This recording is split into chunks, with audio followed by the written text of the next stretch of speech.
So we're still playing April's Harvest.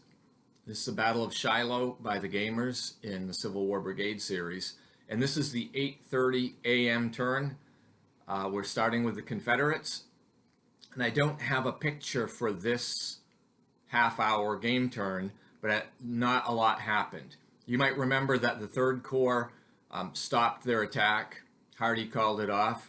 So these units have no orders now. They were supposed to capture Shiloh Church.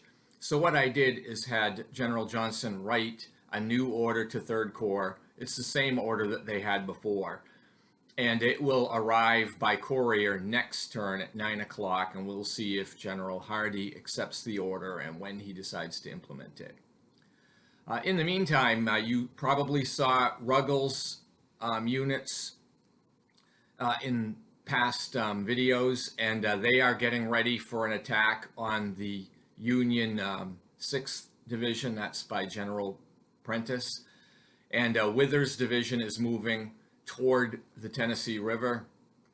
And we saw Claiborne. He's part of Hardee's 3rd Corps, so they have stopped the attack. And so he's pulling back to get out of small arms fire range. But with all of the woods, there's not a lot of line of sight there, so it should be easy enough for him to do. In the Union part of the turn, we have another unit landing at Pittsburgh Landing. This is Reed's brigade, and on the 8:30 turn, all of the remaining Union units that were encamped are now alerted. So all of those rules are done away with now. All of the Union is alert. There's no more looting temptations for the Confederates that are involved in combat. The Union still has no Army commander on hand. Grant is not here yet, and so the only way the Union troops can get orders is by using initiative. The division commanders can use initiative, and if they get it, they can write their own order and implement it. And Sherman is the best divisional commander that we have here. He's a 4-rated commander, but he's not bothering to roll initiative because he's primarily defending the area that he's at. And he got a lucky break with the 3rd Corps calling off the attack. Since I brought up about initiative, I want to take a minute and explain a little bit about how initiative works. So I will put a graphic up to show you.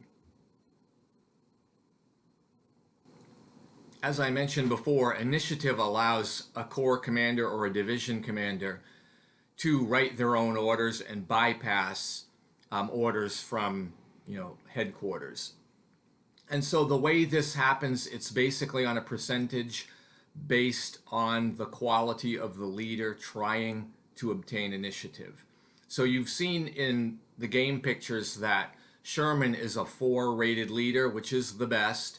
And so if you look on the initiative table and you look under the 4 column for the leader, you will see the number 9, which means he needs to roll 2 6-sided dice, and on a 9 or more, he will get initiative and he can write his own orders. So that's like a 28% chance for a leader like Sherman. However, if you compare that to Prentiss, Prentiss is the commander of the 6th Division, and he's a 1. So you'll see that a leader rated 1 or 2 on the initiative table needs to roll an 11 or a 12. So it's a lot more difficult to get initiative if you're a 1-rated leader versus a General Sherman, as it should be. The other thing to notice is that if you roll snake eyes on the initiative table, what happens is you get what's called a loose cannon result. And what that means is that your opponent can write an order for your unit that has to be implemented for 1 turn.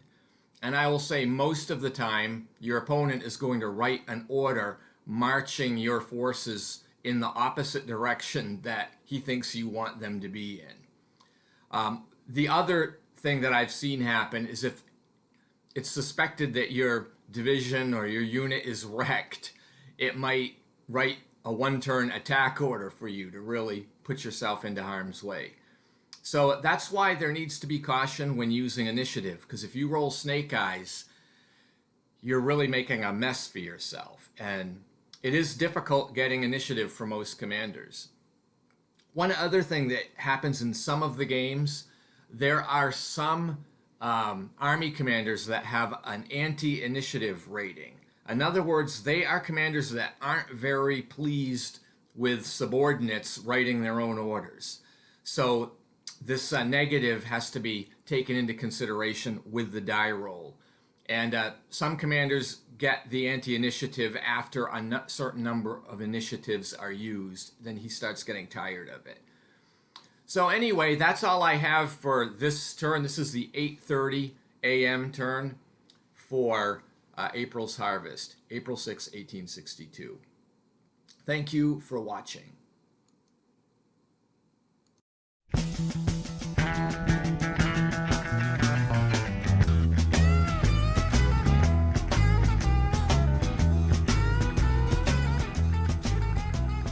Trucking